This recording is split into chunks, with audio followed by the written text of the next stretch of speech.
Earlier, Erica chatted with Stephanie Arnold, a woman who saw her own death months before it actually happened. Here is her remarkable story and what she saw during the 37 seconds that she died.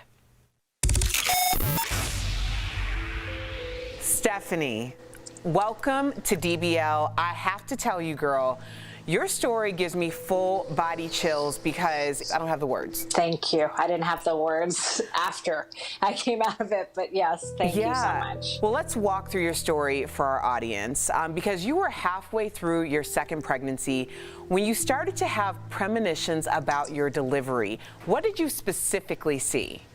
So at the 20-week ultrasound, I was diagnosed with a placenta previa, which is a 1 in 200 risk where the placenta is growing on top of the cervix. But ultimately, as the belly grows, the placenta will move out of the way. And really the worst case scenario people are worried about is having a C-section. But I had had a baby before and I'd had a C-section before, so I wasn't worried about this. But in that moment, I told my husband, I've got a bad feeling about this.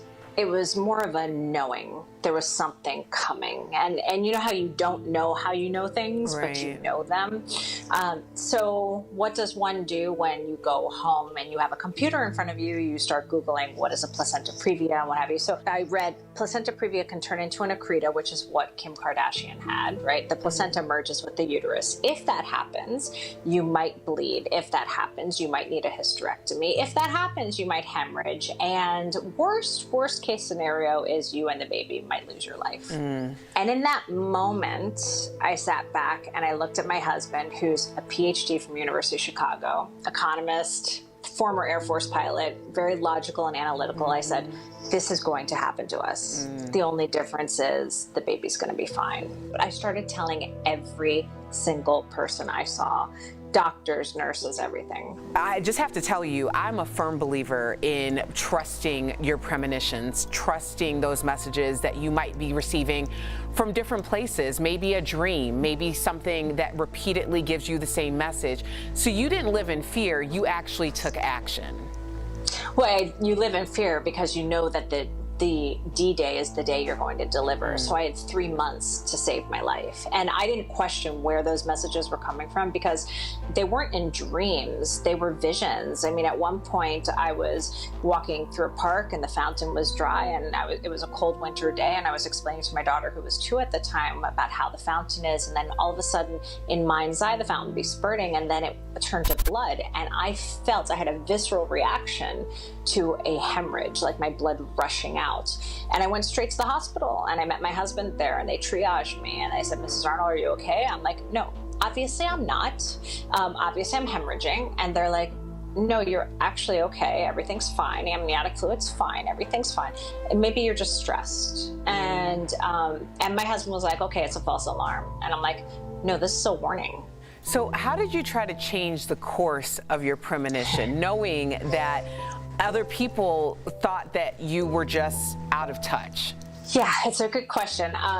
You know, I didn't stop. I basically posted on Facebook, if anybody has my blood type, I'm going to need it. I wrote goodbye letters. Wow. I sent out goodbye letters. I met with specialists. I am running out of people to tell my crazy foreboding story to. My last-ditch effort was what helped. So Stephanie, let's fast forward to delivery day. You go into labor early, your husband is out of town.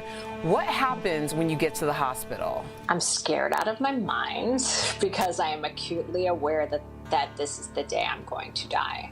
And so imagine being buried alive and you're just holding your breath, or like trying to get as much air as you can as the dirt is being pushed onto you. And so I'm being triaged. The doctor's like, let's take Jacob now because the ORs are quiet. And, you know, I kiss my daughter a million times. I'm texting with my husband on Skype chat and trying to tell him that these are the last words that he's ever going to read from me. Oh my gosh. I tell one more time to my doctor, I said, there's something wrong. You need to put me under general anesthesia. She says, if I do that, I'm going to put the baby to sleep. Stephanie, I know you're nervous and I know Jonathan's not here, but you're going to be fine. You're in a teaching hospital. You're good. And I'm being wheeled into the OR that's going to give life to my son and take mine. Okay, so you died for 37 seconds. I did. They deliver a healthy, happy baby, and then seconds later, I'm dead on the operating table. So the first phase is cardiac arrest, you flatline. And there was one thing in the OR that I didn't predict, which was there was extra blood in a crash cart present. And in one consultation, my very last ditch effort, I had a consultation with anesthesia, and I explained to her what I thought was going to happen. And she said she was very uncomfortable with that call. And with that one phone call, she flagged my file and incorporated the extra blood and crash cart in the operating room. And that is 100% why I'm still alive. Oh my gosh, I have goosebumps right now. What did you see when you were dead for 37 seconds? So I saw what people were doing in the OR. I saw who jumped on my chest to give me CPR. I saw who hit the button for the code. I saw where my doctors were standing. And remember, I was having a C-section, so there was a curtain in front of my face.